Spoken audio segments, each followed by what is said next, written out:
together so they can try things. You're invited to this podcast so that you can try things. Now we will stop singing so that we can all now try this. Hello and welcome to Now Try This, the podcast where your boys Nick, that's him over there, and me, Marcus, get together to discuss our favorite things. Marcus, it was a dreary day on this day that I didn't know who I was and who you were, because today we tried to experience Perfect Blue. Perfect Blue. How have you been, Nick? Oh my God, Marcus, I've been awful. Thank you so much for asking. How have you been? I also have been awful. I had to work super great. late last Thursday, and Let's both say one also, positive thing. As soon Let's as say I positive came thing. home, hold on. As soon as I came home, because I want to explain why we didn't have a stream last week. As soon as I Okay. came home, I had no electricity. I was like Sure. running to the stream, trying to make it on time for you guys here. And the For the gods were like, fans. no, thank you. Sorry. No electricity for you. So had to reschedule to today. So thank you guys for joining us. I totally get that. Guys, this is Now Try This Cast, where every week we challenge each other to try a new challenge. Last week, we had a fan challenge, P.S. Mhm. I Love You. It was a great episode. Make sure to check it out.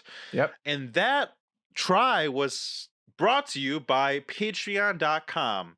And patreon.com/nowtrythiscast is where you can join our community, join the conversation. Every $5 tier gets to submit things to try every month. And then everybody that donates, even just $1, gets to vote on those tries. Yeah. Marcus. It's been really fun. It's exciting every time we have a new poll go up on the Patreon and seeing who votes and how they vote. It's surprising every time. Oh, Hold on, I'm yes. responding to the chat.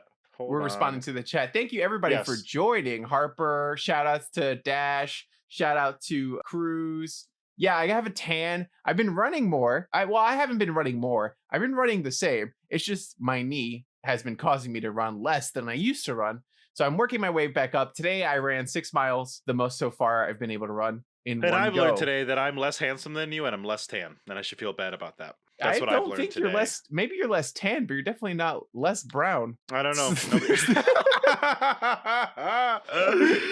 So What a way to there's turn that, that at least. insult into like, Nick, you're brown. You're not, brown. Not Be talking proud and about proud. the being Okay? tall, dark, and handsome. Not just like, you're brown. That- Hey, Nick, no one hey. can take that away from you, buddy. No one can take away You're my brown and brownness. beautiful, okay? Oh, okay. They're just saying you're playing catch up. Thank you so much, guys. Okay, Guys, good. if you want to join the conversation like we're having in the chat, join us Thursdays at 8 p.m. Eastern Standard Time at twitch.tv/nowtrythiscast. Join the conversation. We love when people are here joining in. And check our socials everywhere at Now Try This Cast to find out what we did, what we're going to do, and just let Yep. us know what you think about the show. It's fun seeing you guys interact with us. We're trying to post clips, we're trying to post things. So go follow and at the very least stay up to date with everything that we have going on. At the very least, I broke something in my determination. I broke it. Guys, I'm so amped up. I'm breaking shit. Nice, Guys, at the good. very I'm excited. least, leave us 5-star reviews on Apple Podcasts. That helps the visibility of the podcast so much. Go ahead and do that. We'll read it here on air. Now, Marcus, Do we have any new ones? why would you call me out like that? Why would I said it? No. No, we that's don't. okay I if can we read it- don't. I can It's read an more old one. incentive I don't. for don't- incentive for people to leave reviews because we don't have any new ones. No, guys. Just like we have become perfect. Wow, I just realized what the name of this title of this film is. Guys, we have just achieved being perfect blue, Uh-huh. like the people in this movie, Yes. because we're so existentially sad Mhm. because we have no new reviews. Perfectly We blue. are filled with what's that French word? We are filled with ennui because of what you've done to us. Seriously, Nice. I never realized that's what perfect blue means. I don't know. Yeah, ennui. Interesting. Okay, Nick, did you try anything new before we Oh, get that's my started? question. Well, Fuck. okay, you can ask me. I'll go first, and then I'll buy you time to make up something that you did new this week. Do you want me to go first? Hey Marcus, Yeah? you try anything? You try anything What? new this week? What a surprising question. Me? Yeah. I tried a few things. Let's cheat. Try not to panic over the crashing of Bitcoin. Oh, you got a Secondly, little bit of Bitcoin, right? it doesn't matter. I don't give a shit. I don't have enough to like really have lost anything.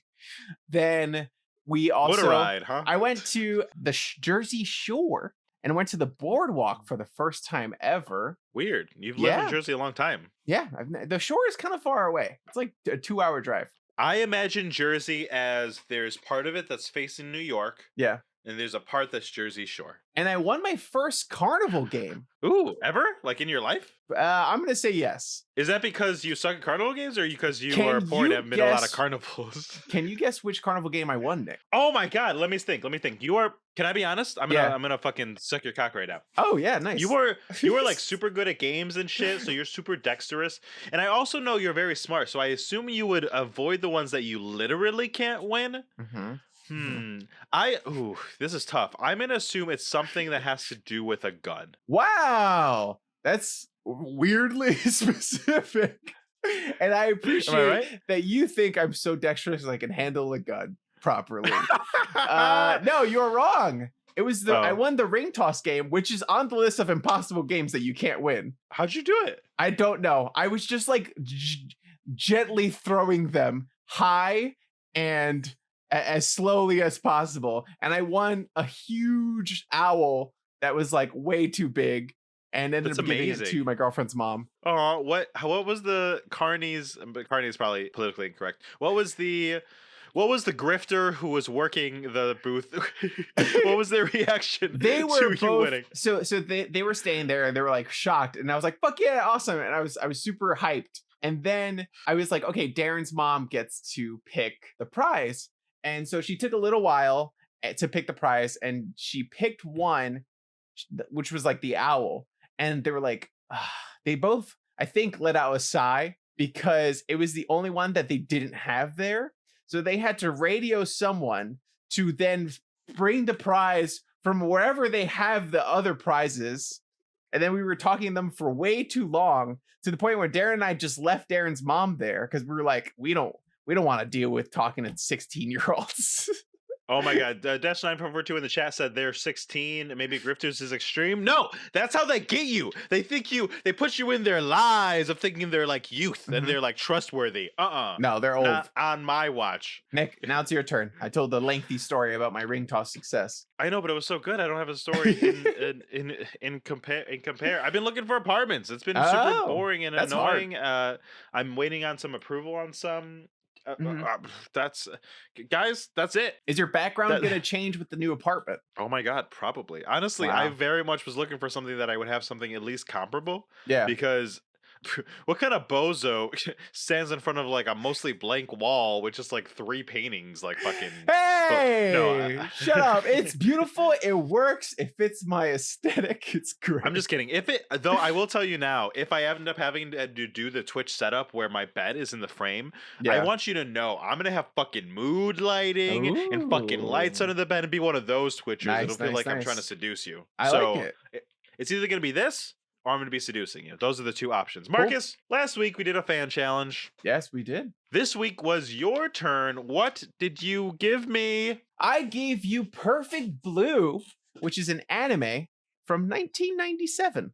Marcus, that's super old. Why the fuck would you give me this super old cartoon? Nick, I gave this to you because it's created by Satoshi Kon, who is a prolific anime director and creator. Name drop. When I was just when we were all young, staying up late at night watching Toonami or Adult Swim. I guess Adult Swim was the nighttime one.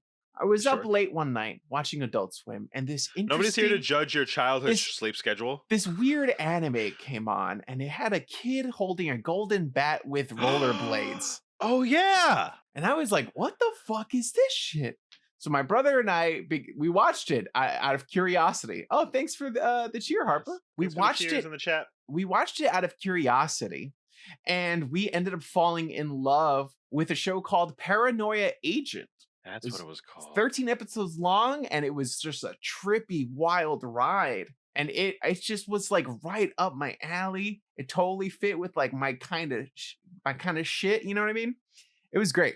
And then I sought him out. He came out with a movie called Paprika, which was very, very good. And I just really, really liked his work. And eventually, recently, I got around to watching Perfect Blue. And I feel like this is a more digestible film for people. And also, I think it's his best work. Are you saying digestible because the other ones are like really? Because I also remember partaking in some Paranoia Agent as a Yeah. child and being freaked the fuck out because of how fucking freaky and weird it Yeah. was. Yeah, they're Is all really his out other there. films like that? Yeah, all of his films are really out there. You know, it's debatable what they're about. It's debatable what's happening exactly.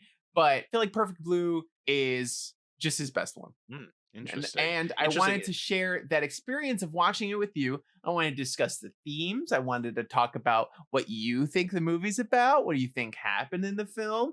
It's very good. I mean, I've watched it 3 times just recently because we kept missing podcasts and stuff. I was like, "Oh, I'll keep watching it." I like rewatching it. It holds up every time. And Yeah. you just notice it's one of those movies where you notice more stuff. Yeah, I was floored when I watched it. This movie has been on lists to watch for years for me. It Mhm. tops every what is the best anime films, and Yes. there's always Studio Ghibli's. Recently, like with Your Name, those are up there. But like Perfect Blue is always in contention. People are talk about it that are true anime fans. So it's something I've always wanted to watch, but because it was older, there was always just a layer of like, ugh, old movie. I'll get to it, you know? Which I Yeah. think is like grossly inaccurate with how the movie feels because Yeah. whilst there is a little bit of an old-timey film on it, it takes place Mhm. of the time in the 90s. It almost that veneer almost falls off immediately because of Yes. how the movie is made and filmed and it's Yep. like it doesn't feel old hat. It feels like super modern It's still in relevant today so many too. respects of it. Yeah. It Yes. feels ahead of its So time a little bit too. I mean, there's a whole scene where they're talking about how to use the computer and how to use the internet, and yeah. it that part feels dated for sure. Sure, but it doesn't feel trite, right? It No, still feels like wholesome and like yeah, endearing. it feels like part of the plot. It feels just feels like good, and part of the time you're like, okay, I accept it. You're gonna tell everyone that this is how the internet works. This is what it is, and Mhm. then move on from there. I think the best way to talk about this film is let me tell you what I thought it was before we Okay. began to watch it. So the images of this film are always like this pop idol lady Hmm. girl and it's always like a psychological thriller is like what it So I thought what this movie was about was something like Black Dahlia. Someone became obsessed with the idol and blah blah blah. But Marcus, when that happened, and was all wrapped up in the first 10 minutes of the movie, I was so like, what's the rest of the movie about? Because this movie does this fascinating thing, which is so unlike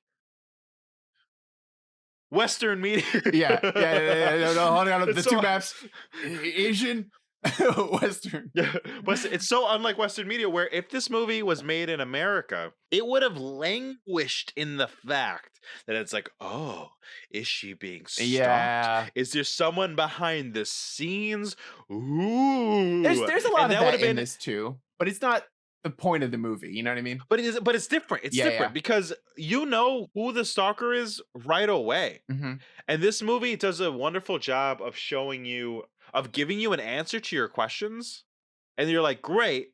And then you realizing there's way more movie, and then shattering what you thought your answer was to that question. Yeah. And it's such a good job of keeping you grounded and suspended at the same Hmm. time, and it's like a little middle ground. Yeah. Where I just found it fascinating that the first 10 minutes of this movie would be another movie. Yeah, 100%. It would be 100%. the That's a whole good way of movie. describing it. There's so much Yeah. beautiful imagery too. Like the way Oh, Satoshi Kon works is that he creates mundane, kind of like almost flat and boring, regular everyday scenes that then contrast with fantasy and like postmodern realism and stuff like that later on. And yeah. he likes to play with that a lot. But in order to get to how different those fantastical scenes are, he establishes a pretty like plain, everyday, realistic art style. Marcus, you shared a post that said something about this being postmodern, and I saw that, and I had been like a half an hour through the movie, and nothing Uh-huh. postmodern had happened, and I Yeah. was like, I'm trying to argue with Marcus about like how wrong he is about describing this movie because this, like, sure, like it's like a thriller, and sure there are Yeah. cool things happen, but like nothing weird is happening. And then she saw her reflection in the bus, and I was like, okay. You're like, oh, Okay. it is. It is. Ah, I see. So, Marcus, what's the okay. premise of the film? Okay, yeah, I was gonna say before we get too far, I do want to talk about the premise of the film. Yes, I so do. it follows a pop idol named Mima Kiragawa. I don't know if Mima. I'm saying that right. think And you crushed she's it. part of Cham, which is a pop group, and she's looking to change careers and go into acting. And that's it. It just follows her, and there's a lot more that happens, but that's the premise of the movie. Yeah. That's it. They're done. Episode's over. That's all. That's what Perfect Blue is about. You should Episode's see it. over. Good job. Yeah, Go yeah. to sleep. Bye bye. Okay. It's so interesting because that's not a premise that we haven't seen, right? Of course not. You know what? I'm gonna get this out of the way because it was wild to me because I had to keep reminding myself that this movie came out in '97. Oh yeah, for sure. Because not just because of how well done it was, not just because of how relevant it was, just because things would happen and I've seen it before, right? And then I had to and then I was like, oh, that's done better than I've seen it before. And then I had to remind myself, this came first because it's 97. So it's really interesting that you mentioned you've seen things before. Famously, plenty of Western directors have stolen shot-for-shot scenes of Satoshi Kon's work. The Paprika inspired, what's that movie called with Leonardo Inception, DiCaprio? right? Inception, yeah. Yeah. The hallway in Paprika is the exact same hallway that's in Inception. And then fucking Requiem for a Dream like stole shot for shot scenes from this movie, and just Black Swan was inspired by this movie. Just shit like that constantly, which is kind of upsetting. Like it's just a little upsetting. 100%. As I was looking about a little research, like it goes further than what you just saw. Darren Aronofsky bought the Western rights to Perfect Blue so he could do shot for shot in Requiem for a Dream. And after he did that, he made Black Swan, and people were like, oh, like Perfect Blue. And he's like, no, this has nothing to do with it. And I was like, bitch, you literally bought you can't pretend like you don't know what exists. I know. And how all these themes are like a worse version of that. Oh my God, that shit happens all the time. It's so upsetting, especially since in the beginning in the 90s when anime was like in its infancy in American culture, at least. You know what I mean? It's like fucking racist. What was it? It's like fucking Lion King, right? Lion King, Lion King is based off of something in the Silver Lion. What is it? Jimba? Something. Jimba and the Silver, whatever. Yeah, but it's almost shot for shot Lion King, and nobody talks about it. Nobody talks about it, and the director's like, no. You know what is weird about that? In early interviews, one of them or two of them did say, yeah, we know that film, and then they stopped saying that. Yeah, and then they're like, we don't know what that film is. Same thing happened with Hunger Games. In early interviews, the writer was like, oh yeah, I was heavily inspired by this manga called Battle Royale, blah blah blah. And then once Hunger Games like became a best-selling book and a movie series, gone. Nothing. I was not inspired by anything. I made that shit up by myself. It's so hard not to argue that that's just racist. Like straight up, like fucking taking the minority and saying, fuck you, we're white and powerful. Yeah, we're white, and our dumb white people over here don't know about your anime, so we're gonna steal it and just remake it for American audiences. So it's hard not to go like we don't have to go like shot for shot, but I do want to talk about the movie kind of sequentially a little bit because we kind of do have to talk about it because it's gonna. We do. Yeah, I was thinking the same thing. I was like, oh man, we're gonna have to talk about the plot a lot in this one. But to get to the points, right? Which I think 100%. Will be fine. I think so. So the movie opens and you see a performance of Cham, and honestly, right away, I was like, what is this fucking movie he's making me watch? Because there's just like fucking pop idols, like fucking just performing. But then the movie does this great shot. And I'm sure you want to rave about it too, where it's like, you're watching Cham from a weird vantage point and you're not sure what it is. And then you realize it was from the voyeuristic point POV of this other character. Yeah. That this guy in the audience that's like cleaning or doing like tech or something. And then there's that shot where he's literally holding Mima. Oh God, what a good shot. And the camera is like fucking like here. Beautiful. Like the shot composition and the framing and everything in this anime is so great. It's one of the greatest. There's so many beautiful shots I've seen in something recently, and this is from 1997. You know, like totally, it's great. And so this guy, you're introduced to he's volunteering as a security guard there, and he is only known as Mimania, but That's right. I was about to say, we don't know his name, do you? I'm yeah, sure they that's did that all really you know on about. purpose. But if you want This to is not name him, important, right? you can name him. Nick, what's the stalker in Perfect Blue's name? Rice cake. Rice Cake. I've paid thousands of dollars in improv classes. That means this guy character's name is Rice Cake. Yes, and we'll refer to him as Rice Cake or Mimania, whatever floats your boat. I don't know if you want the non-politically incorrect answer. I guess you could say Me Mania, but I like Rice Cake. I was thinking Greg, something like that. But... Oh, Greg's good. Let's do Greg. Let's swerve. We'll do Greg. Okay, Greg. I can admit when I'm wrong. No, okay. That's fair enough. But right away, I was just like I was saying earlier. I thought, oh, okay.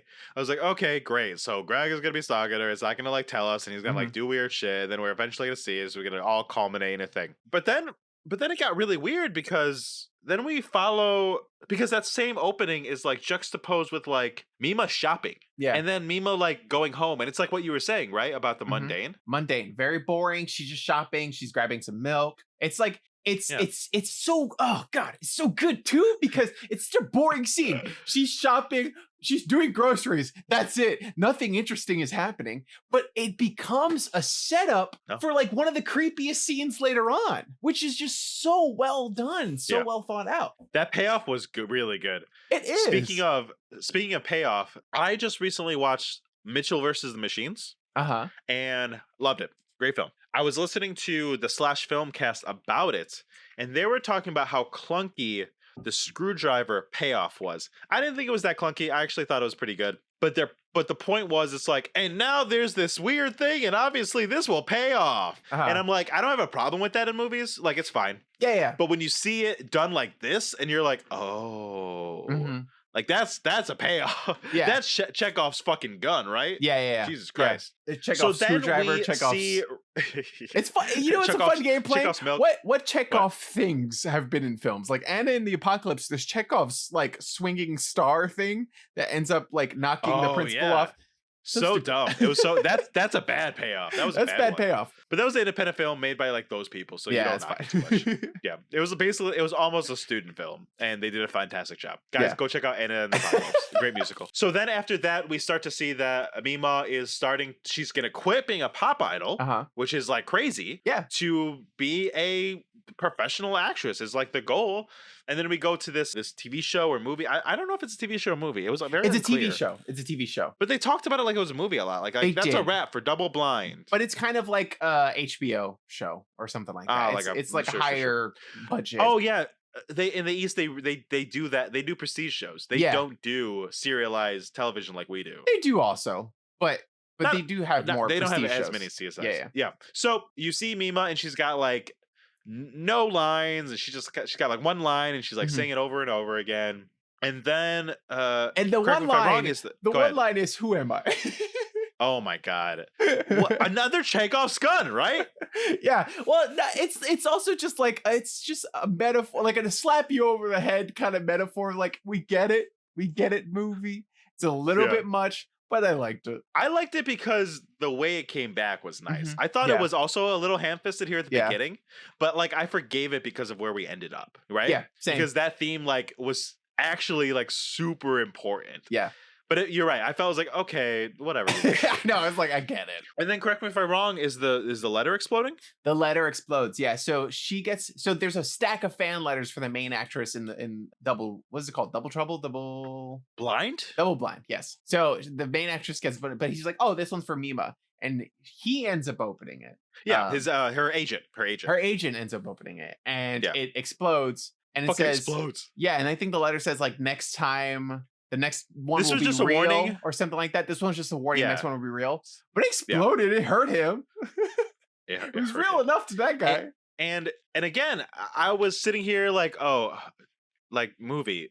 I obviously know it's Greg. Like, what are you doing? Yeah. But then it was like, oh, you don't need me to guess. You're telling me it's Greg. Yeah. What is this movie? Like, what's the point? Like, isn't that the movie? Usually the movie is the guess guy, who the killer is. Guess who the killer? Yeah. And it was like, no, it's Greg. Greg is doing it. And like they lay out his motive. Like like I don't know if it's right then, but then they show Greg at his house looking at pictures of Mima. Oh and yeah, like it's writing the blog thing. it's and quintessential serial killer room with like Yeah. posters everywhere of the character and obsessive compulsive.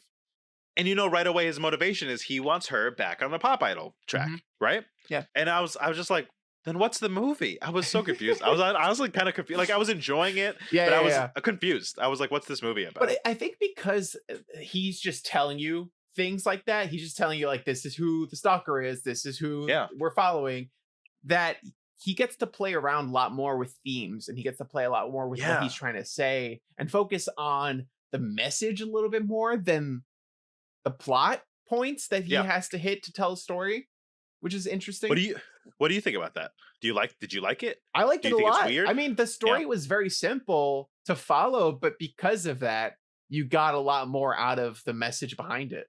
I think that this film is like really important. I think a lot of people should watch it. I agree, and I think it really left him room to really play around with reality and perception later, right? Like he does. It changes who the point of view is a bit in this movie. It jumps around a little bit. Like sometimes it's Greg, sometimes it seems like Omniscient, sometimes it seems like it's Mima.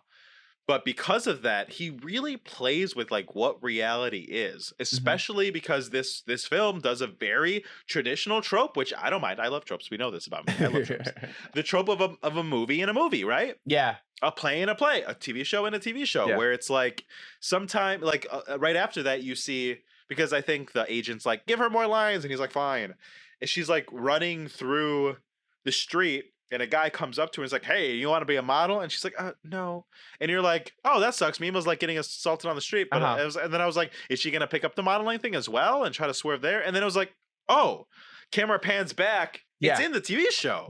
So it's interesting that you said that, because I feel like if you, I mean, I watched this, like I said, I watched this like 3 times in a row. So basically the cuts of the film speed up too. There are more cuts as you progress through the movie, because it's lingering shots. They're staying with characters more. And then I think, like you mentioned, he likes to play with reality. So over the course of the film, the reality and the fantasy bleed into each other more with scenes like that, where he starts off and you think, okay, oh no, it's Mima, and then it's actually her character that she's playing. Or, oh no, it's Mima, and then it's a fantasy version, or it's this thing, and then it switches to this thing. It's really great. I love the way that he plays with reality. I agree. And we didn't mention at this point, somebody showed Mima how to use the computer because she got a fan letter about Mima's room. Yeah, her assistant. Which is, it is a blog channel of her. Somebody is writing out her diary. And oh man, it is so creepy. So next level. Yeah. It's interesting too, because I feel like we're not celebrities. We're not anybody on the internet. No. But this movie, not yet, guys. Subscribe on our Twitch. To us. Twitch.tv/now try this cast. But it is interesting because you get to see sort of like how it may be to be a celebrity who has to deal with like things like that. Like something like so they go on this website, Mima's Room, and someone's writing her diary. And it's weirdly detailed, which is so creepy. It gave me chills. It was so weird. And it was fucking the acting, like it's so hard to remember to like give kudos to the acting for stuff like this because it's animated. But the acting was like so fucking great, because I felt like Mima was like, oh haha, this is a fan. Oh, that is where I do that. Oh, and she's scrolling and like the anxiety in her, and then it's a great shot of her like looking out the window, and it like pans out from the window. It's just like, because it was like they knew exactly what milk she bought. They knew what foot she stepped off the train with, which is crazy. It even like it even said why she buys that milk, and it was like creepily accurate. She said she bought it. She said she buys the expensive milk because even though she doesn't make a lot of money, that's one of the luxuries she affords herself. And when she said that out loud, I was like, oh, that's true. That's fucked up. That's super fucked up. Like, for having strangers having that kind of insight in who you are because you're a celebrity. So now that we're talking about this, we could talk about like one of the themes of the movie, which is like the parasocial relationships that we form with celebrities. Oh my God. Yeah. I feel like it's back in the day, crazy. Yeah, back in the day, it was a thing. I mean, like you had all those assassination attempts that used to happen it feels like all the time, because when you look at history, it's like, oh yeah, it's all like happened in 5 minutes. Sure, there are but a lot like of the guy for Jodie Foster and Exactly. like fucking people like that. Yeah, shit during like the that making happen. of this movie, that guy who was trying to kill Bjork or whatever, he Mhm. was around doing his thing, you know? It happened at the same time as this movie. Yeah, So which is like, crazy.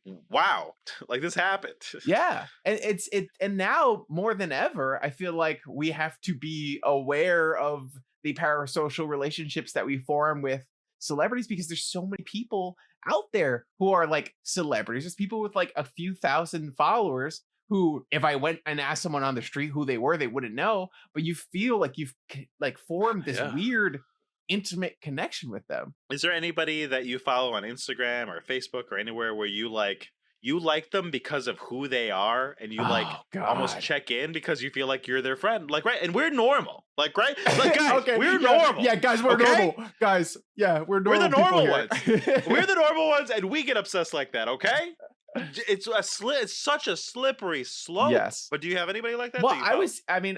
I guess two things. The first thing was this week Kentaro Miura died, the creator of Berserk. Yes. Look at that. I have R.I.P. his things in every single episode of this podcast. Berserk is featured. On your body. And on my body, I have a tattoo. And we're never Yeah. going to get the end of the series, which is sad. And the whole day, I was like, I was sad. I was sad that a man I never met died. A man who doesn't know that I existed passed away. But he was important to you. Like, Yeah. capital I important. Uh-huh. His work was And- so important. Yeah. It changed a lot of people's lives. It influenced people. It changed your life. Changed my Like, that's what I'm life. talking about. Like, we talk about Yeah. everybody else, but I'm talking about you. Yeah, Like, that's crazy. He changed my life, and he doesn't even know that it exists. It's just a weird Yeah. connection that you can form with celebrities, with artists, with people who create things, people who are out there, and you don't know them at all. And then How you holding up? oh, I'm good. I'm fine. It's just Oh, it sad doesn't to sound think like that it. it's It's just sad to think about that you're not going to get the rest of the story that you were following. You know, I know a lot Yeah. of people who like Game of Thrones are kind of in the same boat, because they're like, oh, that guy's going to die. He needs to finish Game of Thrones. He's not Yeah. very healthy, you know? Yeah, but at least they got a TV adaptation. You've just gotten a couple shitty anime adaptations, 100%. and some Well, shitty like synopsis movies. I feel like a lot of people would say a lot of bad shit about that last season of Game of Thrones. That's fair. It was a very bad season. But yeah, I mean, Berserk hasn't had any good adaptations. What about you? Is there anybody you're like, oh, I like them, so I follow them? Jack Black for me. Jack Black's another one. Oh yeah, I'm Jack like, Black is a good I one. just like Jack Black. I don't know that man. He could be faking the whole thing, but he seems genuine. I mean, for me, it's YouTubers. I love YouTube so much. So there's a couple Mm. YouTubers that, like, when they release a new video, I'm like, what is going on in your life? Tell me. Like Shady Penguin.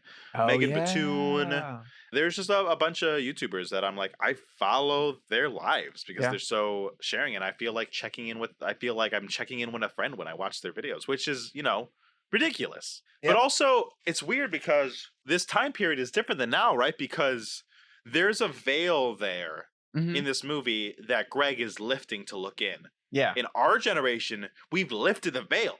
Or We've gotten so we rid of it. think. Marcus, we mean- are all over the internet. We are all There over are the internet. pictures and pictures. There's Yeah. information about us. People know that I come from a single mom. People know that you're undercover Puerto Rican. Like, people know things about Yeah. us that don't know us at all. That's true. And we're nobody. Yeah, I mean, to an extent, everyone is like a celebrity, you know, Yeah. just a It's little crazy. bit. It's weird. If someone- It's weird. If someone wanted to make a Marcus room, they could. You know what? That's what I want, guys. If you're out That's there what listening and you want to make a stalker room, tag me in it, and I'll like it. I'll share it. That seems like a strange thing to ask for, Marcus. Are you sure you don't want to backtrack? No, Like- no, I want a serial killer room full of my face, pictures everywhere that you can cut my face out and put it on like mannequins or sex doll or whatever you want. I'm open to it, and I want to see pictures. Well, to be fair, Drum Bum 914 has a Marcus room, they say in the Thank chat. you, So it's Drum already Bum. happened. I like Go it. ahead and take a Send us a picture. And Dash 942 said, when we get a house, I'll make a Marcus room. Oh, good. Wow. Marcus, you're gonna get your dream. I fingers crossed, because I mean, years ago when we first started this podcast, we asked for fan fiction of us, and that was the marker of whether or Oh. not we were successful. That's when we make it. I'm when there's still fan waiting. fiction of us, we've made it. I'm still waiting. Marcus, you know what this is reminding me of, which is like wild? I don't know why I'm having this memory of. It's reminding me of Hey Arnold, of how fucked Olga? up Olga. Oh, Helga. Or, yeah. Helga Helga Pataki, right? Yeah. Yeah, how fucked up Helga Pataki was. Like, she needed to see a shrink. She literally collected the gum that Arnold ate And made a shrine. Yep. and made out with it and shit. She was a hop skipping away from killing that boy. And that's what I want. If you're not that kind of fan for me, then get out of my DMs. I don't know. No one's in my DMs. So to get back to Perfect Blue, after all this that we've been talking about, next I think big thing is then they start giving her more to do on the show, and her celebrity does start to get higher, but they're asking her to do more things. So in the TV show, they ask her to do a rape scene. Yeah. The photographer that she does asks her to go nude for her pictures. Yeah. So she starts doing more things that she's uncomfortable with. And I feel like this is really when her psyche starts to split in two. Because you can see it. Yeah. And you can see it. Like she's questioning who she is. She's questioning who she wants to be. That's another theme of the movie, I feel like, is aligning your image of yourself with who you want to be. You know, who you currently are, where you want to be in life, and trying to come to terms with the gap between the two. Yeah. And how much, if you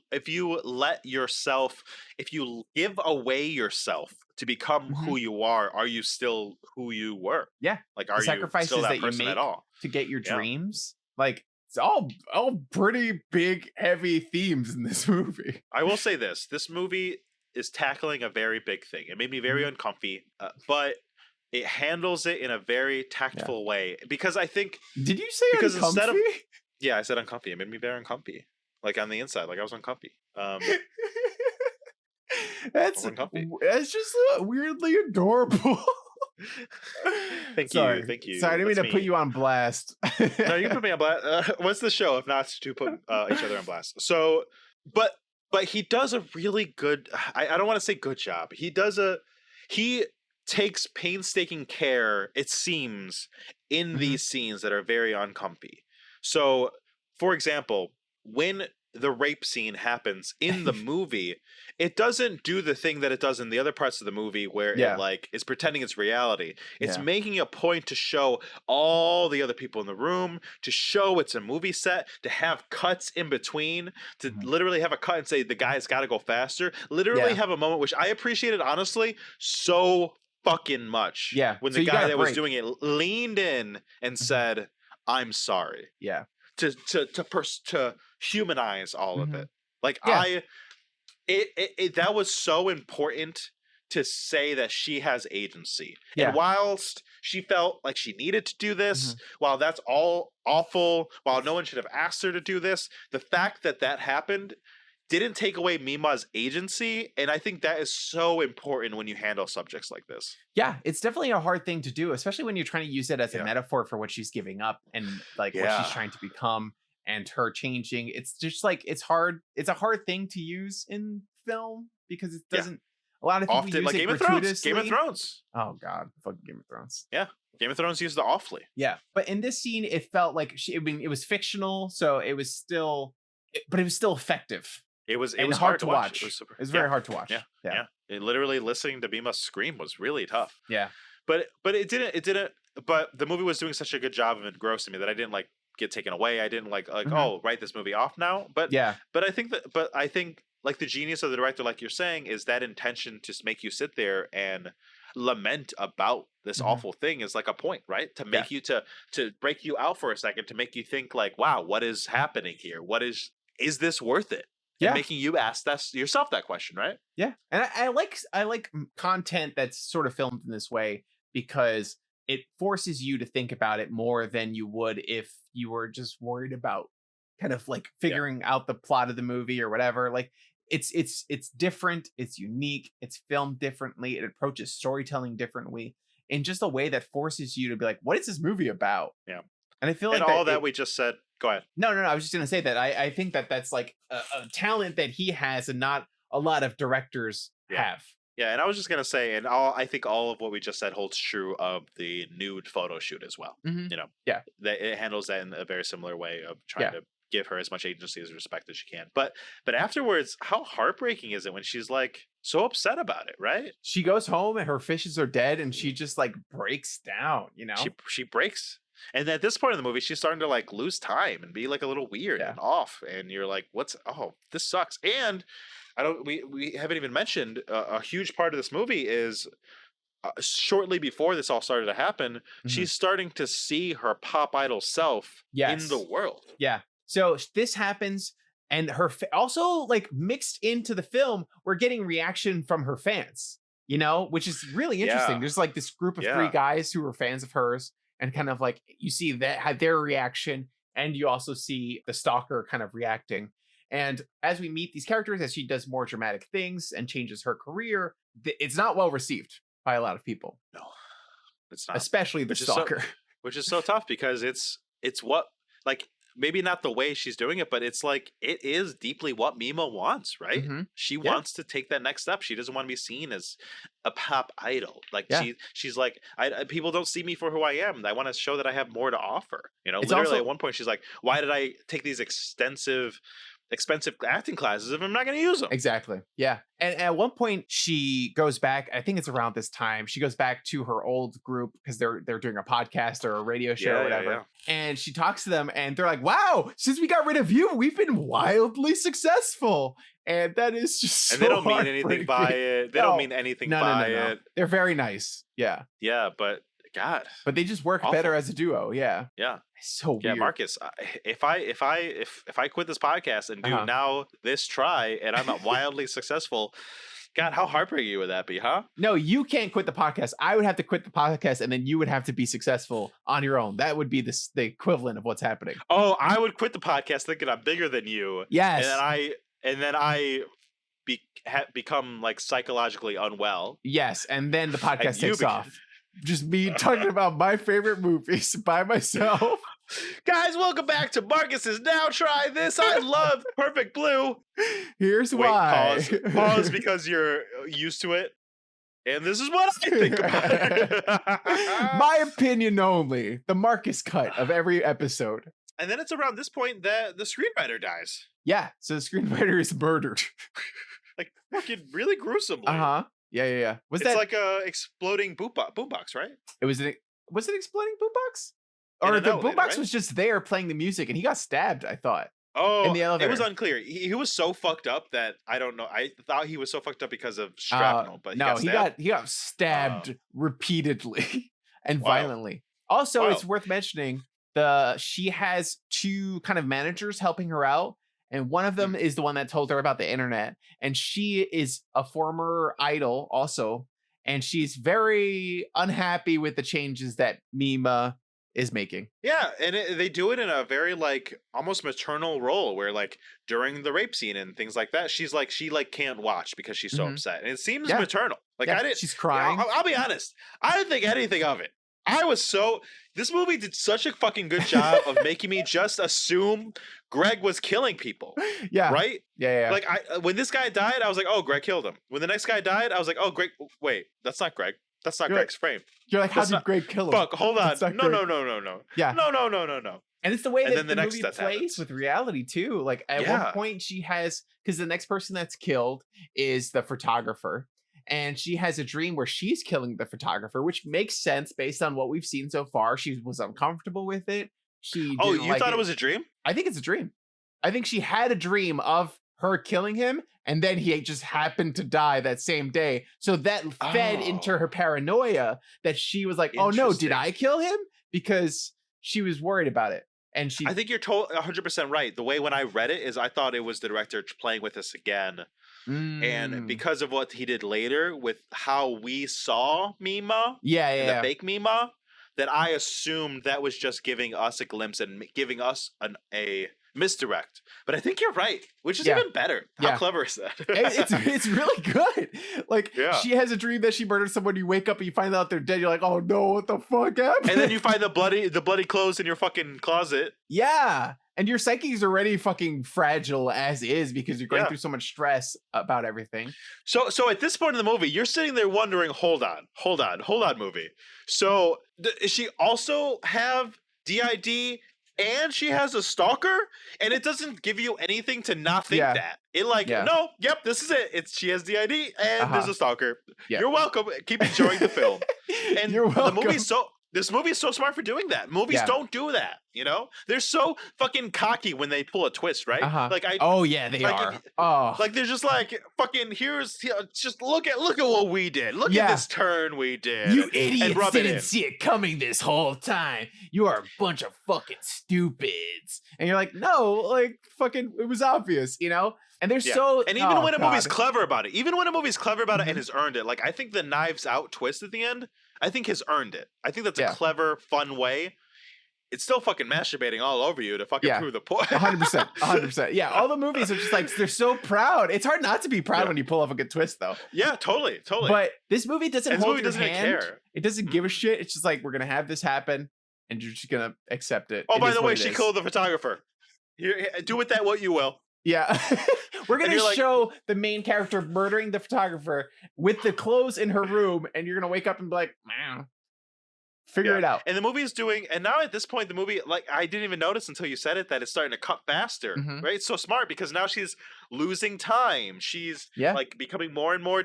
The shot where she wakes up in the bed, they did it 3 or 4 times. So smart, so cool. Like, I was getting confused about the timeline in a really cool way. And Yeah. they melded the TV show so much to this point where they literally had the character in the TV show have a dissociative identity disorder. Yes. And they showed us a version of it where Mhm. she was speaking about it as if it was herself, and then they rewind and play the scene back to us in the camera, Yeah. showing that it was actually a little different with the characters. So we're meant to believe that Mima is experiencing it like this, Yes. but also the movie does it fucks with reality. So for a It second does. you're like, oh fuck, this is the end of the movie. I was like, wait, 20 minutes left. What's happening? I don't understand. No, So that's cool. exactly right. It's just so well done. And it doesn't Yeah. tell you anything, you know, other than that one thing Yeah. where she's reading the phrase like "Who am I?" over and over again. Oh I sure. feel like sure, that's sure, that's the signaling of the beginning of taking this journey is what I Yeah. feel like that was. sure. Agreed. But other than that scene, I feel like it's not hitting you over the head with anything, you know? Yeah. I feel like Yeah. so many times in like in Western media, we're just like, oh, we're gonna repeat this one line over and over again, or it's gonna come up 10 times in the film, or it's gonna, I don't know, they're not clever with the way that they try to tell you things. Not, I mean, Yeah. obviously not for everything, but like majority of the Sure. time. Sure. Along Yeah, the what same do you lines think- of the twist thing you're talking about. What do you think about this this trope of the unstable actor? You know, like Oh, getting so lost in their work that it's blurring the line between reality and I fiction. was gonna say, I was like, is she even going crazy, or is she just method acting? There's an argument to be had, right? Like Yeah. I think I've told you the story before, but I'll just tell it quickly. Where I did a 48-hour film project in college Mhm. with a couple friends. So we wrote, acted, filmed, produced, edited it all in 48 hours. So, and I helped write it, and I was the actor, and it was a single person thing. So it was just me. So for that 48 hours, I didn't sleep. And in it, my character was going crazy. And I'm not method or anything, but as we were pushing to like hour 30, and I was Uh-huh. literally acting like I was going crazy in this apartment by myself, and it was like the whole premise, like the ticking clock was like my enemy, and I was like tick tick, you know, very I remember tropey that. I fucking shit. watched it. And when I went home, because everybody was fucking tired, so it was like, let's give ourselves 2 hours. So I was like, great, Yeah. I will go home. I slept for 1 hour. By the time I got home, I went to bed. I had to wake up an hour. So when I woke up, the TV in my room was playing white noise. I saw it. I heard it. I sat up. I looked away. I rubbed my eyes. I looked back, and the TV was off. And I just went, fuck. I need to finish this shit. Yeah. And then we finished it. But that was the closest I've ever got. And that was for a 48-hour film thing with no sleep. Uh-huh. So, like, I don't know. I felt for her, Matt. Shit, acting's I get hard. that. I mean, we worked hard in college. We worked hard as fuck. Yeah. I went like almost 3 days without sleep, and I hallucinated that there was a man. What did you hallucinate? There was a man in the cockroach costume running down the hallway, and then he just looked into the room that I was in, and then just continued running. That's what I hallucinated. It's pretty great. I will never forget that story that you told me. I'll never forget it because it's so quintessentially you. I don't know. That's It's like weird. that's what your like cerebrum is like Uh-huh. doing. Yeah, in the my background lizard at all brain is just times. is just like what weird imagery can we make up? Fucking cockroach man. So it's this point in the movie that we're like ramping up towards the end. Mhm. We think we have it figured out because Mima is like, we don't know who she is. Yeah. And Greg is like the stalker. And then I think Greg confronts her, right? At the Yeah. So this is the scene. So she's back at the scene where she filmed the rape scene, and the strip Greg club. appears, and then he attacks her violently, and it sort of emulates a lot of the same movements as the rape scene from earlier. Yeah. Again, hard to watch. Yeah. It was hard to watch. Yeah. But also at the same time, there was something happening that was distracting, so you don't have to pay full attention to it because everything she was saying and he was saying didn't line up. No. And it was so interesting when it was doing that because I was like, I thought I had this movie figured out, and now I'm confused. It's interesting. Did you watch the sub or the dub? I watched the sub. I watched the Japanese. Okay, cool. Yeah, I was telling you, I mentioned off air to watch the sub because I watched the dub, and it's just as weird. What was his voice in the dub? Because I'll tell you what his voice in the sub in the dub was. His voice in the dub was weird. It was like this. It wasn't scary. It was like this high pitched, like Mima, I don't. Okay, that was his voice in the dub. It was like, oh yeah, yeah. It did that. It was in that in the original. That was super intentional. Okay, interesting. Yeah, it what do you sounded think of that? terrible to me for some reason. I don't know why. I hated it. I think it was supposed. Like, I wonder why that choice was made. I understand the choice of like, let's not have Mima, I love you, and have that like gravitas, like literally make it like a squirty boy, like a little like fucking incel motherfucker. Like I don't talk to anybody, and I love Mima being pop. It didn't work. Again. Yeah. It was an interesting choice though. You know, there's an argument to be had that it was distracting. Normally it'd be like this big scary guy, like I'm here, I'm ready to take you, Mima. You're gonna live with Because me they make him scary looking. He's very scary looking. I was gonna say, like, for all the work he's done to make everyone look normal, and no one really looks like that beautiful, you know, he makes people look gross. When he wants you to look gross, you look gross. I'll be honest. Greg, obviously I hate Greg for the whole time, but the one moment where I was like, I feel for Greg was the moment when after she did her shut up. It was the moment when after she did her nude scene and he went to the magazine rack and he picked one up and then he like panicked and he snatched it from somebody and then he went to the checkout and bought them all and he just had this face of like desperation and sadness looking at the clerk trying to buy these magazines. I was like, aw. No, bad Nick. You're not supposed to root for Greg. Oh, poor guy just wanted his pop idol. Oh. But it's hard. I feel like we are constantly putting out these messages to people, putting out like versions of ourselves out in the world. And then there's plenty of people who are mentally ill and don't know how to handle it. And we're telling them to buy these things and do these things and worship these people. And then sometimes they do to an extreme extent. Now, Marcus, we're ramping up towards the end and the big twist. The big twist. That big twist. Why don't you tell me about what Greg's motivations really were, as we found out during this final climactic scene? His motivations? Yeah, it wasn't just him going crazy. Oh, he was literally Okay, wait. He was so he was being manipulated. Got it. I was like, what do you mean motivations? His motivation was to just murder her. Sure. He was saying, Mima, the real Mima is messaging me. Yes. And you are thinking, oh, so her other identity is messaging this great guy. Wild. But that's not the case. Marcus, no, because her assistant comes in, finds her, and she's like, oh my God, what happened? And she's like, oh, I was attacked. And she's like, oh, I'm so sorry. And then she wraps her up in her jacket. Let's get you home. No, that's not what she says, Nick. Oh, what did she say? She says, we're going to Mima's room, is what she says. That is what she said. Isn't that fucked up? And you don't think anything of it. No, you think something. you don't. I thought it was weird, but I was like, weird. You're like, that's weird. You would phrase it that way, I guess. Yeah. Yeah. I was like, that's not how I would say it, but this is Japanese subtitles, so sometimes maybe I don't know. Yeah. If I'm drunk and you came and you're like, you know what? We're going to Marcus's room. Let's go to Marcus's room. I'm like, okay, let's go. Yeah. Exactly. You know. You wouldn't think anything of it, but that's the name of the website. And also, Oh yeah, so there's a few interesting things. I guess before we get to the twist, we can Sure, we can sure. talk about other things too. But Please. there's a lot of usage of imagery in her room specifically, like how crowded it is. Oh Even yeah. though she's a pop idol, she's looking for more success. Her room gets messier and messier over the course of the movie. If I Like, showed you my room right now as I'm trying to be an actor, it would be like, oh, it looks like Mima's room.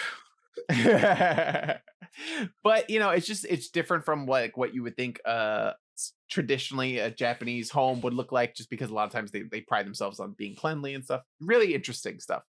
I also feel like there's just, I don't know, there was something else with Mima's room, but do we miss I anything? don't know. in Mima's room? I don't know if this is what you're getting at, but there is that one scene where she is like, I forgot the context, but she was living the life. She was like living the afterlife. I don't know if it was a photo Mhm. shoot where it was so pretty. I think it was a photo shoot where she was so pretty, and then it cut to her house into a bathroom that was like covered with all the drying clothes, and she Yeah. was just laying there in the Yeah. tub, fucking. Talk about perfect blue, ennui, like perfect encapsulation of that moment. Yeah. She screams there in the water completely alone. But it's also a great juxtaposition of like the what we present outside and what we are actually living our lives like Yeah. inside. Have you Yeah. ever met somebody and then you go to their home, it's fucking disgusting, and you're like, okay, this is who you really are. Yeah, me. Everyone. Listen, Marcus, I have depression, right? I think it's safe to say that is something that I have. Like, Sure. quintessentially, if you know me well, it's something I have. Only people who are really, really close to me, or have seen my living space, or have seen how I live, actually know that. People Yeah. with depression are so incredibly good at hiding it. Bringing in a story. Remember when Zach, our roommate, who knows I have depression because he lives with us, Yeah. talked to my boss at work about it, and he was shocked. He was like, Nick's not depressed. And he's like, yeah, he is. And then the next day I went to work, he went up to me, he's like, hey, are you depressed? Are you okay? And I was like, That's such a weird thing. That's such I was a like, weird no, I'm completely thing. fine. So it's just that's what this is reminding me of. Like, it's you're right. That not knowledge of Yeah. what's going on behind the scenes is so important, I think, to like being a compassionate human, Yeah. right? Like, it's like that's why Karens suck, right? They go to the fucking bank teller and they're like, you've ruined my day because my dog 100%. can't go in the bank. Yeah. And it's like, that person's dad could have just fucking died. Yeah, You don't fucking know what's going on with anybody at any Yeah. point. So you should, at least I think Yeah. it's something I do, and I know it's something you do, is you try to lead life as if knowing that everybody's a person. Yeah. And everyone has their own shit. It's And this movie is doing a really good job of Yeah. showing that. also something else veneer. that's kind of interesting is that I feel like now we crave to see what the real person behind the yeah. celebrity is Yeah, like. yeah. We love Sure. reality shows. We love seeing like people fuck up on Instagram. We love diving deep into people's Twitters to see if they said something racist or whatever. How many people watch Chrissy Teigen cook, Yeah, right? Like, he's like, oh, she's like me. She messed up her bread. 100%. Yeah. Yeah. And now she's out there telling people to go kill themselves or whatever. Did that happen? Yeah, she recently got in trouble because she fuck. had just messaged somebody and DM'd them and was like, "You should go kill yourself." It wasn't like a troll or anything. It was just like another celebrity. It was weird, but it was years ago. Wow. No excuse She has at all. She has enough power to like Yeah. that to hit. Like, let me think of an equivalent. Like, if I don't know, if the How Did This Get Made guys like found out that I'm trying to start a beef with them and they left me a DM that said go kill yourself, that would hurt. That would hurt. It would hurt. It would hurt. That would like, I'm not saying like I'm suicidal and I would do it, but like there'd Yeah. be a moment where I'm like, this is devastating. My life has been trampled on. 100%. And people don't realize that. People don't realize Yeah. the power they have, especially when, people aren't who they present themselves to be. People are completely flawed human beings with anxieties and things that are wrong. And, Yeah. just like in Mima's case. I feel like I have been suicidal in the past, but if someone did Sure. tell me to kill myself, I'd be like contrarian about it. It'd be like, Yeah, that sounds right. That sounds super right. Yep, I know you. Yeah. You've motivated me to live now. Fuck you. Fuck you. I want to be super fucking successful, have a fucking great family, and fucking be super happy. There. Yeah, you piece of shit. Showed you, you piece of shit. Yeah. That's very in line with your character. Hey! Thanks, Cruise2335. Donate $10 and said Zach sucks. He thought it was helping. He doesn't have people. You got to give up. Like, people People, okay, this is all I'm gonna say. And then Oh, we'll move on. man. People come to situations where they're at. He Yeah. wasn't equipped at that moment to help a friend with depression. Yeah. Now, after having that happen, he would think more cautiously about sharing information like Yeah. that because he saw what it did. Uh-huh. You meet people where they're at. It's something, honestly, I got in a fight about this the other day. Yeah? Interesting. With my girlfriend, yeah. I was like, honestly, to a fault, like, somebody wasn't being thoughtful to someone else for their Mhm. depression. And the person was like, that's fucked up. And I was like, that's a valid viewpoint to have. But for me, as somebody with a mental illness, like, I never fault someone for not knowing how to do it. That's just me, though. Like, Yeah. people should be held accountable. People should know what they're doing. But at the end of the day, I'm like, listen, I can't put my shit on you. Yeah. Like, I can teach. This be a teachable moment if I'm in a place to do that. I can ask that you think about it more critically, but I can't blame you for not knowing how to handle my depression. You know, I get that. Yeah. that's what I think. I feel like I struggle with the same things. I feel like I have a lot of trauma in my life and I'm constantly trying to deal with it. And it's not my responsibility. It is my responsibility to deal with it. It is not my partner or anyone else's, you know? Sure. Yeah. So I get that. And we're thankful when we find people that will. Yeah. You know, we're Yeah. both very blessed Hashtag blessed. Fuck you. to find somebody who's willing to go on this journey with us, even though it's a little Mhm. jagged Yeah. along the way. Yeah. Right. And I think this movie is also talking about mental illness, and that's why we're doing this side chat. Bang, bang, bang, bang. Guys, if you need help, go ahead and tweet us at Now Try This Cast. We will reply. What are we gonna do? Tell them what the suicide hotline is. That's literally all we can do. We'll help you with, if you have insurance, find someone to help you out.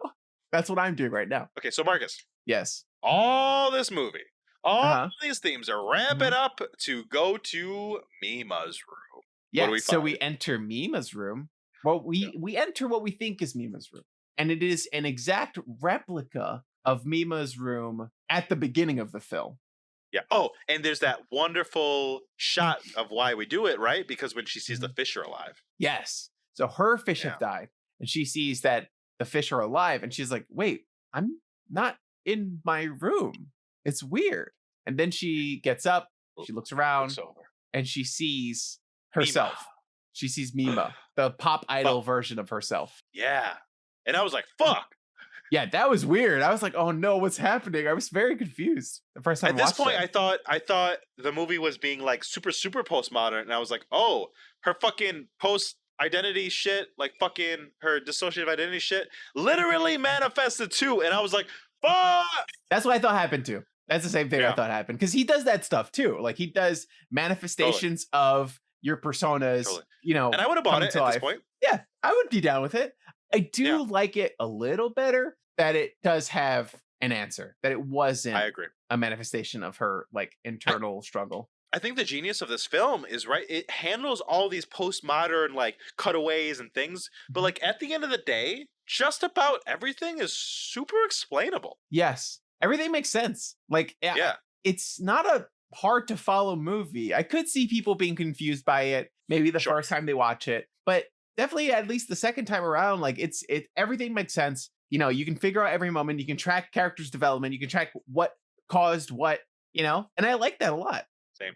So then we see Mima, we see Pop Idol Mima, and fucking genius. The camera pans to the mirror. Yeah. And what do we see? And in the mirror's reflection, you see that it is the assistant, one of her managers, dressed up as Mima. Now here's a question, Marcus. Mm-hmm. Because I don't know the answer to this one. Are we seeing Pop Idol Mima as the audience to hyperextend the trauma that's going on? Or are we seeing this from Mima's point of view, and this is what she is seeing at this moment? I think Mima is seeing Mima herself, and the mirror is what we see as the audience. Yeah. Like the reality of the situation. Like I in think you're right. in this whole film, the mirror has been the fantasy. The mirror has been the fake Mima. The mirror has been all the fantasy that has taken place in the film. Yeah. Every time she looks at her reflection or whatever. And at the end of the film, I think that's flipped on its head,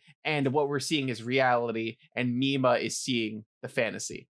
I agree. I think you're right. I think you're right. But the movie doesn't make that super clear. But that's like a part of No, postmodernism, no. right? Like you're supposed to like take that away. And then we get this Yeah. great fucking fight, fucking through the fucking rooftops, where it's like Mima versus Yeah. Mima, and it's like super real and fucking like Mhm. harsh.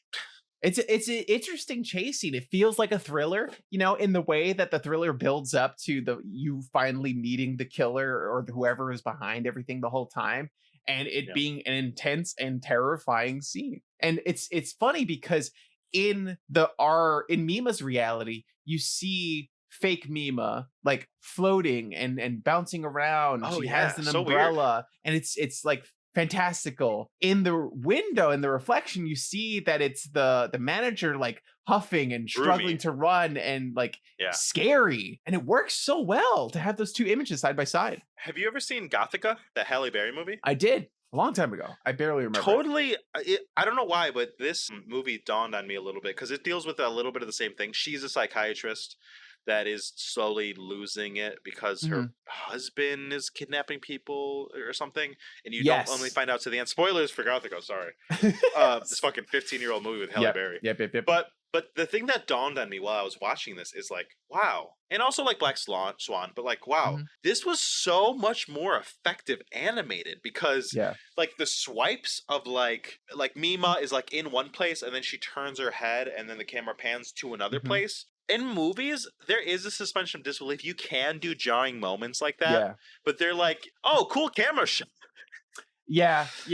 But when it's drawn, like the mirror stuff, the window stuff, this like fucking Mhm. reality shifting, it was so seamless in a picture. It was so seamless in an animated It was film. amazing. It's so funny because I feel like anime isn't given the proper love that I feel like it deserves. Like it is an art form, and I've talked to so many people who won't watch anime because it's anime. They're like, "Oh, I don't want to watch that," as if somehow it's unable to deliver complex themes or metaphors or whatever, be good in any way. People just completely throw it off as a form of entertainment, and it sucks. It's like annoying because there's great anime out there. There's great anime movies that even if you don't like anime or shonen or whatever, there's other genres. There's other things you can enjoy. Yeah, anime isn't a genre; it's a medium of thing, just like comic books, right? Yeah. Like comic books aren't a genre; it's a medium in which art can be portrayed. It's funny that you said that because Exactly. when I started dating Lexi, I had mentioned that Your Name is one of my favorite movies. Phenomenal film. I love Your Name, guys. Go check it out. One of the best And anime movies of all time. truly, Mhm. truly. This just topped that just went this just added to the list though. This was phenomenal. But she said, okay, she had never watched anime. She's like, okay, I'll go watch it. And I was like, we've been talking for like 3 weeks. You're just gonna go watch this movie of this thing that you don't. She's like, yeah, sure. I don't know anything about it, but you like it. I like you. And I was like, oh, that's the moment I fell in love. Keeper. Keeper. She's a keeper. Same thing. I mean, like I was telling Darren about this. Like I've gone on so many dates with people who are just like kind of regular people, I guess. And I don't know. You mentioned you like Fucking anime, normies. or they'll ask what my tattoo is about. I'm like, oh, it's from an anime. They're like, oh. I'm like, fuck you. Obviously, I got a tattoo of it and I love it. Why do you have that reaction to it? Fuck you. You know? And Darren, on our first date, early on, she mentioned that she watched Fullmetal Alchemist, and I was like, great. Perfect. You can come over. Yeah. You are worth the trouble. You have my approval. But that's not the end of the movie. The last scene of the movie is in the psychiatrist ward, and we go see Mima. We watch Mima, who's seemingly has reached success, go visit Rumi in the hospital, and the doctor says, yeah, sometimes she's goes back to Rumi, but most of the time she's still in her Mima personality. And then the movie ends with a moment that I feel like is supposed to make me wonder more, but it didn't. Where she like Mima like talks to herself and says like, what does she say? She's like, I'm real or something like that, like in the mirror, while her reflection's like looking back at her. I don't know. What did you make of the last like moment of the film? I think that it's, I don't know. I don't think it was supposed to make us think anything other than like she's made it, you know? Like she's finished her journey. She went through this struggle. She thought she was crazy, but she was being gaslit and manipulated by this woman. And now that whole thing is over, she's successful and she finds peace and happiness. That's fair. That's a good take. That's a better take than mine. And I think the only reason I had the wrong take at first was just because I'm so used to movies doing that, right? Yeah. Like like I'm used to the last Inception moment where it's like, did the top fall Oh, or God. did it not fall? You don't know. And Yeah. Christopher Nolan is like, tell us. And he's like, I'm not going to tell you. I'm going to let you decide for yourself. When the true answer is Christopher Mhm. Nolan was writing, he was like, oh, what if I don't give an answer? Yep. Nice. Yeah, 100%. And then he jerked off for like an hour. I mean, truly, that man, probably. it was Probably. so funny watching. I watched Paprika also, which is another movie created by Satoshi Kon. Inception just stole, like, there's a part where she like just breaks the mirror of reality or whatever, and I was like, that is just exactly Inception. moment? Like that when whole he- that thing, and I was like, oh my Oh, shit. God, Inception took Fuck. that and was like, this is our big moment, and I was like, that's a stolen moment. Fuck you, Fuck. movie. Go fuck And yourself. even if you acknowledge it, like it's fine. Like paying homage, like, hey everybody, we made this great movie Yeah. inspired by Paprika. Go check that out after. No, So easy but to their do. dicks are so small that they can't fucking admit that What's they were inspired by Paprika- anything. What's Paprika about? I don't know anything about that. Basically, they create this dream device that lets you go into dreams. Yep, Oh, like Inception? like Inception, and they go into people's dreams, and then someone starts committing murders in like dreams, and they have to like catch them and figure out what's going Oh, on. like an Inception? yeah, like Inception. Interesting. Yep. It's So if I watch interesting too. Inception, I need to watch Paprika, is what you're saying? No, I mean, probably, but you should watch Paprika. It's nice to I'm know just what kidding. inspired Inception. But I was gonna say what's interesting too about Perfect Blue, and I do want to say this before we end, that at the time, anime wasn't really well accepted in Western audiences. It wasn't really until Toonami and stuff like that came through Oh, that Toonami, people yeah. were really, really talking about anime and watching it on a consistent basis. Akira paved the way for bringing anime to the West, really. Akira, you talking about DBZ? Huh? You're No, talking no, about no. Akira Akira the Toriyama? movie. Akira the movie. Oh. Yeah. So Akira. Oh, great. Yes, because with Akira we got like Ninja Scroll, and we got like those 90s like good anime, you know? Yeah. And then that kind of like paved the way for Perfect Blue and things like that. And then eventually we got Toonami, where it became part of everyday life. Well, do you know what your first anime was? I guess to answer that question is probably like Sailor Moon for me. But I didn't love For it you? until DBZ. Yeah. God, I don't know what my first anime was. I want to say it was probably Dragon Ball Z. Sailor Moon It's was so hard, early though. It was 'cause- on 4Kids, remember? Like we were like Oh, I Saturday didn't morning think cartoon- I Sailor didn't- Moon was on there. Oh, I didn't know. I watched Yu-Gi-Oh! Was probably Pokemon or Yu-Gi-Oh! Was probably my first anime. I think Sailor Moon was before that. I think Sailor Moon was like really early on like 4Kids and shit. Or Really? like Fox Kids or Because one I of know it those. was on Before Toonami. What was but it I before don't it was remember 4Kids? on 4Kids. It was Fox Kids, right? Yeah, it was Fox Kids. I think it was on Fox Kids. Not a great slot, like in a weird, like I think that was the earliest one, but I could Maybe. be wrong. Somebody check my facts. But yeah, I was gonna say, so like Perfect Blue, also being a thriller, anime thrillers and horror stuff was not popular at the time that this came out, even in Japan. Really? I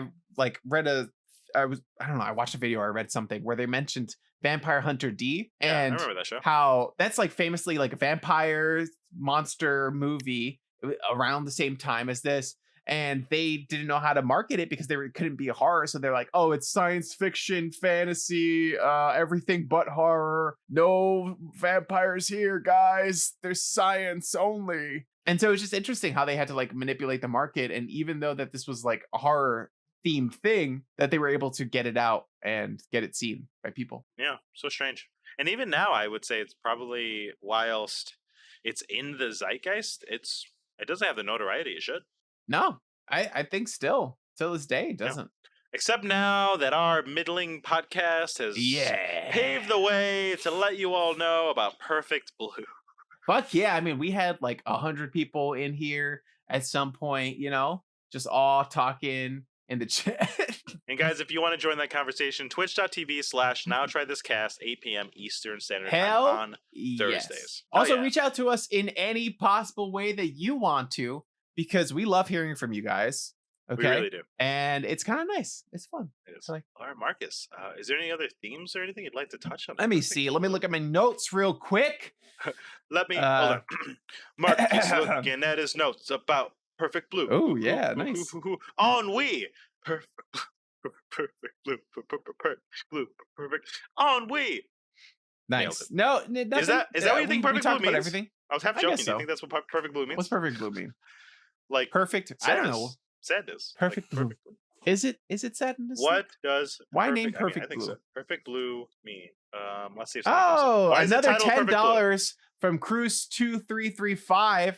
Thanks for the try, guys. This was a great movie. Oh my God. Oh, Thank nice. you, Cruz. We cannot call ourselves the Try Guys, but we appreciate your Thanks donation. for the anyway. try, comma, guys.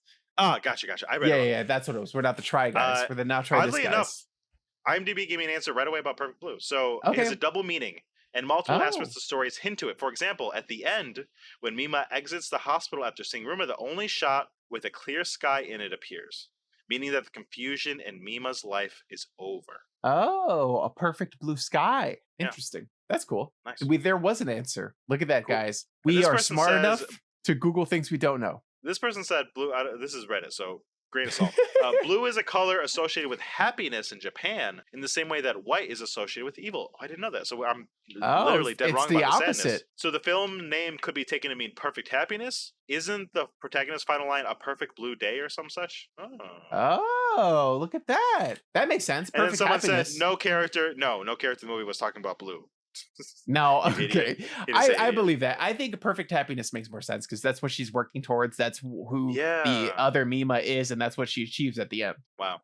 That's so interesting how this is honestly a brilliant title to the movie, and it was completely over heads because we don't know Japanese culture. 100%. There's so many interesting things like that too, that when you watch content from other countries, it's like, oh, I don't know. I'm attributing my own sort of biases to this film when there's totally different cultural relevance in it. All right, Marcus, do you got a couple questions for your boy?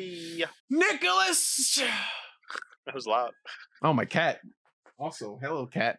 You summoned him. I with your summoned him with words. my yelling. He thinks his name is Nicholas my now. name. So, Nick, did you like the movie? Marcus, I fucking love this movie. This movie was Nice. so good.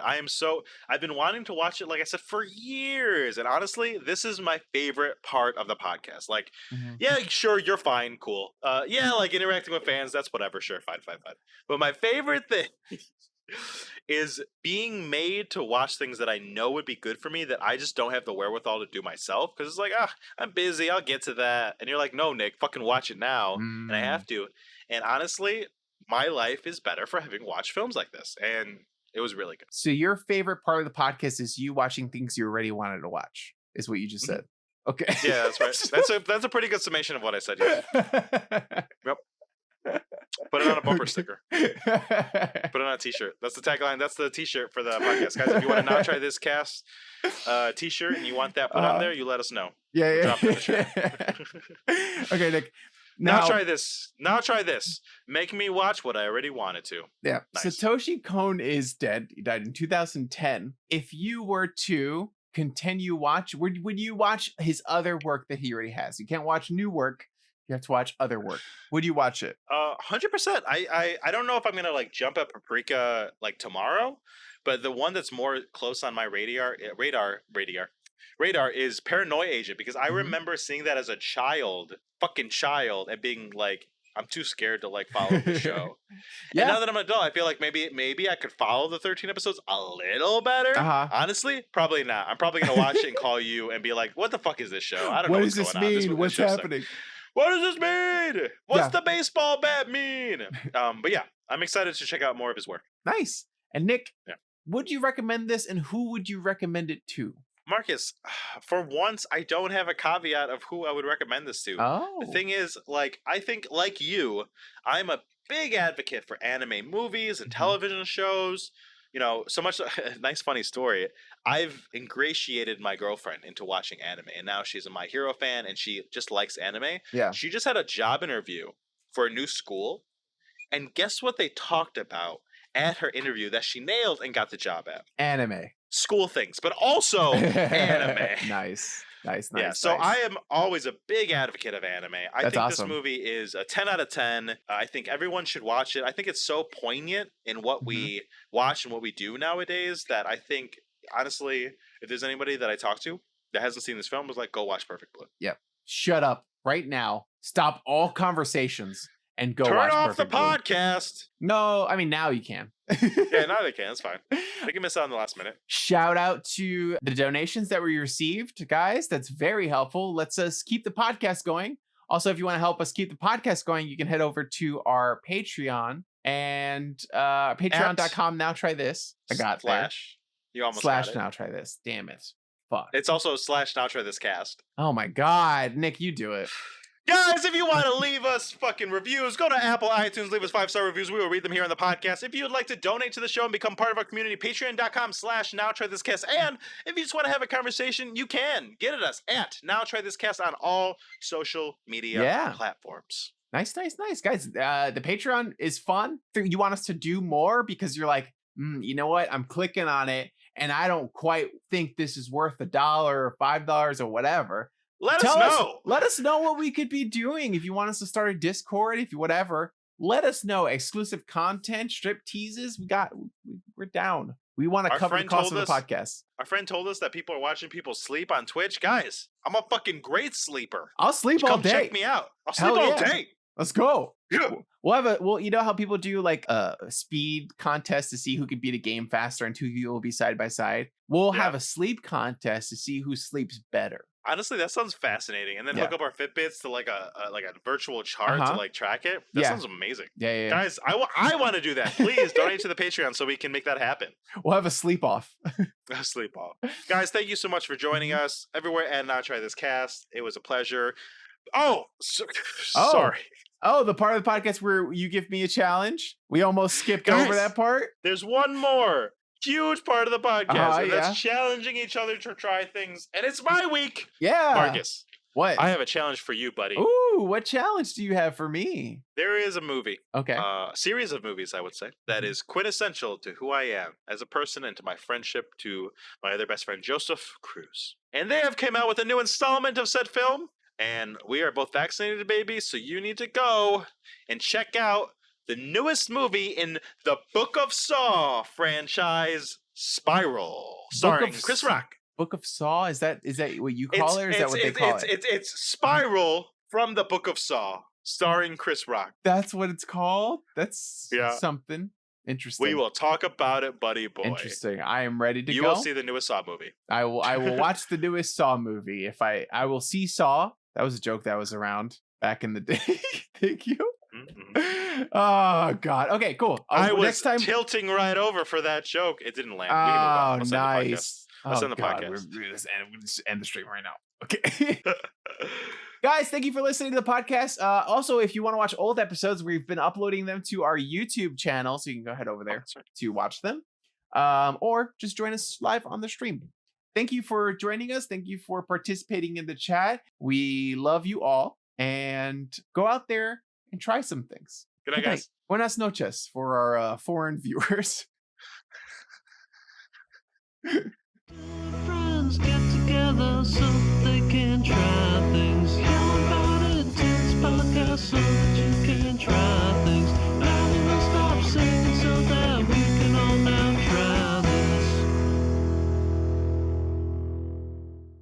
I am recording my audio. Hey, Marcus. Hello? I like your hair today. Oh, thank you. I got a haircut. I got a haircut for my butt hole. I made them cut all the hairs on my butt. Yeah. They cut the hairs on my butt one at a time.